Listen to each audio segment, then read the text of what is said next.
अब आप तैयार हो जाओ।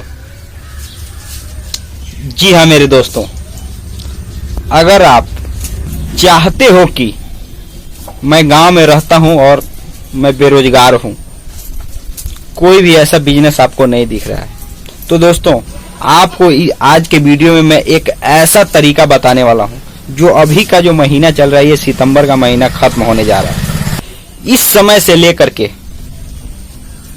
और मार्च तक आप पैसे कमा सकते हैं। मैं वह तरीका आज बताने वाला हूं जो कि एक बेरोजगार आदमी भी गांव में रहते हुए शुरू कर सकता है और उससे वह कमाई करके प्रॉफिट कर सकता है और अच्छा खासा उससे कमाई कर सकता है। दिमाग लगाने की आवश्यकता है, बहुत डिमांड है। क्या है वह बिजनेस? और नॉर्मली मैं बता रहा हूं, कहीं पर भी रहते हैं पूरे भारत में आप शुरू कर सकते हैं। किसी भी उम्र के हैं, कोई दिक्कत नहीं है। आपको बेचना है, क्या बेचना है, कैसे बेचना है, कहां से खरीदना है, ये सारी जानकारी मैं आपको बताऊंगा इस वीडियो में। बहुत धैर्य से समझिएगा, क्योंकि आज का ये जो वीडियो है वे एक तरीके से उन बेरोजगार लोगों के लिए है जो रोजगार की तलाश में एक तरीके से सीजनल बिजनेस की तलाश करते रहते हैं। तो दोस्तों ये वीडियो आप बहुत ध्यान से समझिएगा, देखिएगा, क्योंकि मैं बार बार हर एक वीडियो में बताता हूं, क्योंकि मैं जो जानकारी देता हूं वह जमीनी जानकारी देता हूं, कोई भी हवाई जानकारी नहीं देता। और इसलिए मैं कहता हूं कि ये आज का भी वीडियो काफी कारगर साबित होगा उन बेरोजगार लोगों के लिए। तो चलिए वीडियो शुरू करते हैं। नमस्कार दोस्तों, आप देख रहे हैं VK tool channel Vishnu ji के साथ। दोस्तों कैसे हैं आप सब? उम्मीद करता हूं कि आज आप लोग फिर से अच्छे होंगे, स्वस्थ होंगे और फिट होंगे। दोस्तों जो मैं तरीका बताने वाला हूं वह तरीका मैं आपको थोड़ा उदाहरण सहित बताने वाला हूं, लेकिन इस वीडियो में मैं जो तरीका बताने के साथ साथ जो मैं आपको एक तरीके से नॉलेज देने वाला हूं वो काफी ज्यादा आपको समझ में आएगा। और गांव में रहते हैं तो ये आपको जानकारी समझना चाहिए। अगर मान लें आप अगर शहर में भी रहते हैं तो भी ये जानकारी आपको समझना चाहिए। और आपको सोचने समझने के लिए मैं एक बात बता देता हूं, इस वीडियो को आप देखेंगे तो आप खुद डिसाइड कर पाएंगे कि मैं इसमें कौन सा बिजनेस कर सकता हूं। अनेकों उदाहरण मैं आपको देने वाला हूं, अनेकों तरीके बताने वाला हूं, जिसमें कोई ना कोई तरीका आप अपना करके कमाई कर ही सकते हैं। इसमें कोई भी डाउट करने वाली बात नहीं। और लोग इसको करते भी हैं, आप भी कर सकते हैं। आप भी हजारों रुपए रोजाना कमा सकते हैं और कोई बहुत ज्यादा पूंजी लगाने की आवश्यकता नहीं है। आपको लाखों रुपए पूंजी लगाने की आवश्यकता नहीं है। मुश्किल से 2000, 1500, ये नहीं है दोस्तों कि आपको लाखों रुपए चाहिए, 50,000 चाहिए, 20,000 चाहिए। इतना पूंजी की जरूरत नहीं है। 1000, 2000, ज्यादा से ज्यादा लगेगा तो 3 से 4,000 रुपए लगेगा, 5,000 तो नहीं लगेगा। क्योंकि जो मैं इसी के अंदर का तरीका बताने वाला हूं और जो समय है मैंने जो बताया कि अभी से लेकर मार्च तक, उस पर भी जरा ध्यान दीजिए, क्योंकि यह भी मैं एक कारण से ही ये समय बता रहा हूं। दोस्तों एक तरीके से आप देखेंगे तो केवल अभी से ही नहीं, 1-2 महीना पहले से, यानी सावन का शुरुआत जब से होता है तब से लेकर मार्च का जो रामनवमी का महीना होता है या रामनवमी का त्योहार होता है, उस दिनों तक अनेकों त्योहार हिंदू रीति रिवाज के अनुसार आते जाते रहते हैं। और इसमें लोग व्रत से लेकर पूजा पाठ तक या पर्यटन तक, एक स्थान से दूसरे स्थान पर जाना आना, ये सारी चीजें सभी लोग, हम या आप लोग करते हैं।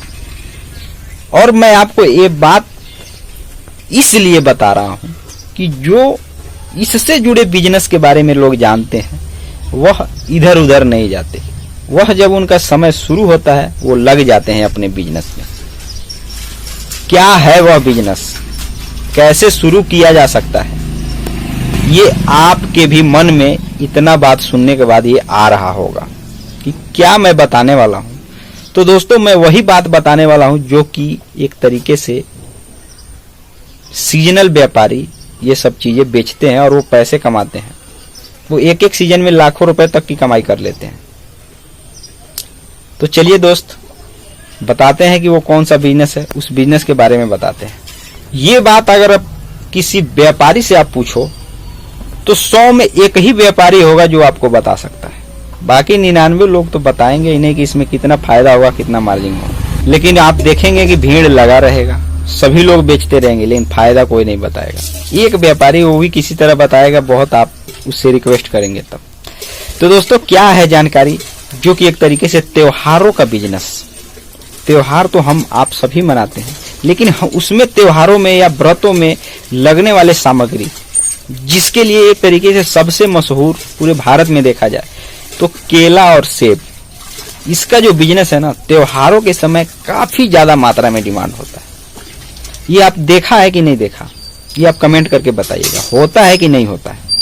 ये 100% आप देखेंगे केला और सेब का डिमांड त्योहारों में सबसे ज्यादा होता है। और दोस्तों केवल यही सब चीजों का डिमांड नहीं होता, पूजा सामग्री से भी जुड़े चीजों का भी डिमांड होता है। ये तो एक तरीके से जो व्यक्ति व्रत रहता है या पूजा पाठ होता है, इसमें तो ये फल लगता ही लगता है, इन सब चीजों का डिमांड होता ही। और केवल इसी समय नहीं, आप इसको देखेंगे तो पूरे 12 महीने इन सब चीजों का डिमांड रहता है। शादी समारोह में भी ये सब चीजें लोग गांव में भी खरीदते हैं, शहरों में भी खरीदते हैं, एक दूसरे को भेंट भी देते हैं। केवल फल ही नहीं, मिठाई से लेकर फल तक हर एक चीज, अगर त्योहारों के सीजन में, सीजनल बिजनेस की बात करें तो त्योहारों के सीजन में इन सभी चीजों का डिमांड होता है। लेकिन मैं ये चीज आपको बता रहा हूँ, ये सब बेचने के लिए मैं नहीं बता रहा हूँ आपको मैं वह चीज बता रहा हूँ जो आप जिस इलाके में रहते हैं, जिस एरिया में रहते हैं, वहां कोई ना कोई एक चीज तो ऐसा फेमस होगा, या उस चीज की खेती ऐसे की जाती होगी, या हाँ कुछ ऐसे चीज का उत्पादन वहां जरूर होता होगा। जैसे कि मैं जहाँ पे रहता हूँ, यहाँ पे सर्वाधिक मात्रा में अगर देखा जाए, अगर त्योहारों में देखा जाए, सर्वाधिक मात्रा में हमारे यहाँ जो खेत से उपज होता है, अगर फलों में बात करें तो सबसे ज्यादा केला का खेती लोग करते हैं। तो दोस्तों उसका फायदा त्योहारों में होता है। आप उसको आपके एरिया में जो भी फसल है, या एक तरीके से जो भी चीज का उत्पादन ज्यादा है, त्योहारों के समय में वह चीज का डिमांड ज्यादा रहता है, और आप उस जगह पे ले जाकर के बेच सकते हैं जहां पर दोस्तों उन सब चीजों का खेती तो छोड़ दीजिए, काफी ज्यादा मात्रा में एक तरीके से डिमांड रहता है। खेती तो होता नहीं है, पब्लिक जहाँ ज्यादा रहती है, इन सभी चीजों को अगर वहां ले जाकर के बेचेंगे, आप बेशक किसान हैं, कोई दिक्कत नहीं है, लेकिन आप खुद ले जाकर के एक व्यापारी की तरफ बेचेंगे तो दोस्तों आपको अपने ही खेत से उगाए गए फसल से कई गुना कमाई होगी। जो कि आप एक तरीके से, अगर आप जैसे केला का खेती किए हैं, आप एक किसान हैं, केला का खेती किए हैं, तो आप किसान हैं तो सीधा सीधा किसानी का ही काम आप सोच रहे होंगे।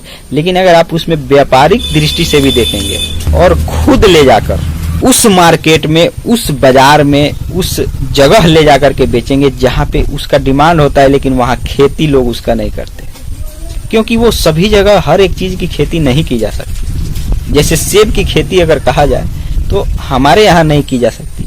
सेब ठंडे इलाकों का एक तरीके से उपज है, फसल है। ठीक उसी तरह से केला जो है वह गर्मी जहाँ तापमान होता है वहां भी केला का उपज होता है, और उसकी मिट्टी की भी क्वालिटी होती है। हर जगह केला भी नहीं होता, लेकिन जहां जो चीज है उस चीज को उठाकर उस चीज का डिमांड होता है। हर एक चीज त्योहारों में देखेंगे, हर एक फल, हर एक मिठाई त्योहारों में लोग खरीदते हैं, और उसका एक तरीके से पूजा पाठ भी किया जाता है, उसको पूजा सामग्री में उपयोग भी किया जाता है। तो दोस्तों ये सब चीजें आप बेच सकते हैं। आपको ये चीज देखना है कि मेरे एरिया में क्या होता है सर्वाधिक, उसको मैं कम रेट में खरीदूं, या अगर मैं किसान हूं तो उसको अपने खेत में उगाऊं और उसको ले जाकर वहां पे बेचूं जहां पे उन सब चीजों का एक तरीके से डिमांड हो और वहां वो चीजें नहीं होती हो। सभी जगह सभी चीजें नहीं होती है, बस समझने वाली बात यही है। अगर आपने इस बात को समझ लिया तो मैं ये विश्वास है मुझे, जो व्यक्ति इस बात को समझेगा वह आज ही से वो काम पे लग जाएगा, और वह ये चीज पता लगाना शुरू करेगा कि मुझे क्या बेचना चाहिए। उसको भली भांति नॉलेज हो जाएगी और मुझे बताने की आवश्यकता नहीं है। मैं तो सिर्फ आपको एक आइडिया बताया। तो दोस्तों आज के वीडियो में बस इतना ही। फिर मिलते हैं नए वीडियो के साथ, फिर से किसी नए बिजनेस आइडिया और नए टॉपिक पे बात करेंगे। तब तक के लिए जय हिंद, जय भारत, भारत माता की जय।